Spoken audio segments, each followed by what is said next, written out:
Typhoon Matmo struck the southern provinces of China at the very beginning of October. Right during the celebration of National Day and the Mid-Autumn Festival.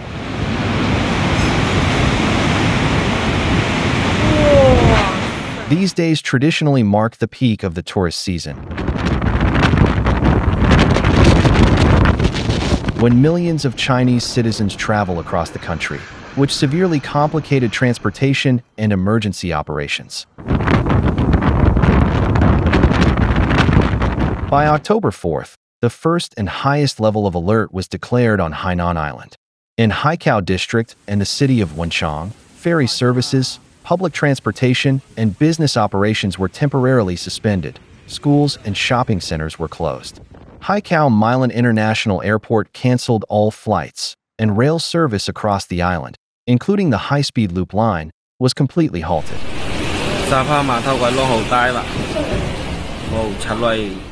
On the morning of October 5th, Matmo reached the coast, bringing gusts of up to 138 feet per second.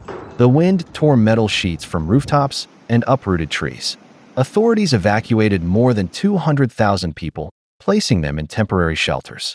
On the Haijian River, in the Meilan area, storm waves tore a steel cargo ship from its berth, sending it drifting toward a bridge. Thanks to the joint efforts of rescuers and maritime services, the vessel was secured and towed away.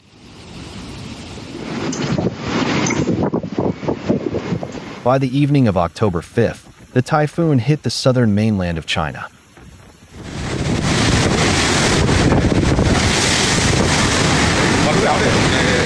In Haikou District, Guangdong Province, gusts reached nearly 187 feet per second. And in the Sichuan County area, more than 17.75 inches of rainfall was recorded in just 2 days, an all-time high for the region. Although Matmo gradually weakened as it moved inland, by October 6th, its residual circulation brought devastating floods and landslides to northern Vietnam. On 3 of the country's rivers, water levels reached their highest in almost 40 years. In the city of Thanh Nguyen, the Ca River overflowed its banks. The water level exceeded the previous record by more than 3 feet, turning streets into canals and submerging vehicles up to their roofs. Thousands of people were forced to abandon their homes. Social media filled with desperate pleas for help, as entire neighborhoods were left without electricity and food supplies. The provinces of Thanh Nguyen, Chao Bang, and Lang Son were hit especially hard. In Thanh Nguyen, a massive sinkhole opened on National Highway 3B, completely paralyzing traffic along this vital route. To supply the residents of flooded areas in Lang Son province with water, food, and essential goods, 3 helicopters were dispatched, delivering over 4¼ tons of cargo.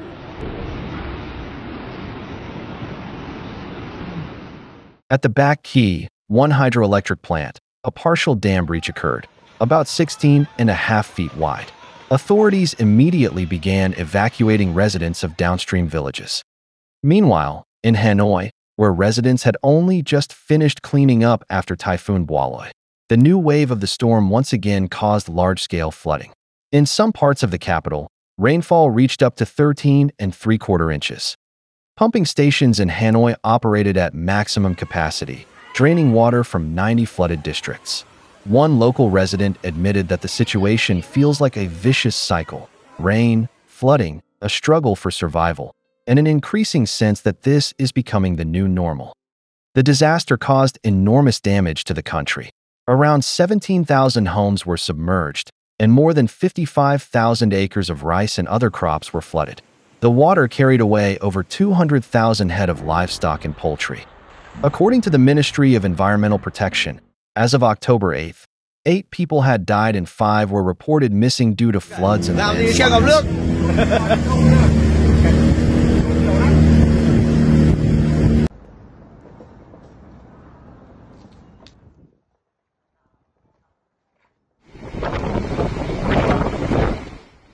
Have you ever wondered why extreme rainfall events are becoming so frequent?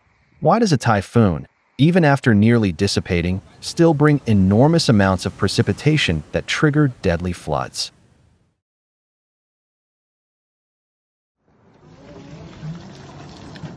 There is one factor that often remains outside the scope of most scientific analyses, yet its impact on the Earth's climate system and the growing intensity of natural disasters is colossal. To learn more, watch the video Why Turbulence is on the Rise. Egan Shalakian on Atmospheric Anomalies and Nanoplastic Pollution.